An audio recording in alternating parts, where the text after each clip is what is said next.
as we are all aware that every profession has its own grammar, has its own language of communication and terminologies. Similarly, over the years, a jargon has been developed, which is, you may call, the terminology of television. That is the main tool of the director or the producer. And that is also the grammar of television.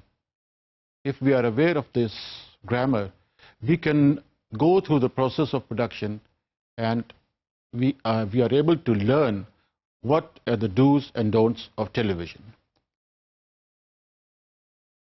This jargon or terminology has been derived from the cinema. The cinema is more than 100 years old, and the general public at large, because of the popularity and its entertainment value, is more aware with the terminology and grammar of cinema. And cinema has derived its terminology and you may call the grammar from photography, which is over 200 years old. And similarly, the stage, which is more than that. The age of stage is even more than the age of cinema, photography, etc. So, when we talk about television grammar, what we are talking about is photography, pictures, sound, and of course, the basic component that adds color to the production, that is music. जब picture हम shoot करते हैं, so that is shot at a speed of 25 or 24 frames per second, and every frame tells something about the frame that is about to come. The changes that are being made in the frame to come are shown in the current frame. So this is a process of cinema and television.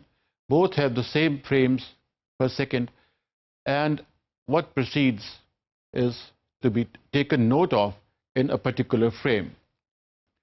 So when we talk about the frames of television, with particular reference to music, as you know, that music is the finer of fine arts. Its aesthetic standard, its creative standard, is expected to be more than any other genre of television, because it's a very delicate subject and a very delicate genre in itself, that is music. So the frames of music for television have to be aesthetically very strong and pronounced. The British producer, father of documentary that we know is John Grierson, once got an opportunity to train producers and cameramen.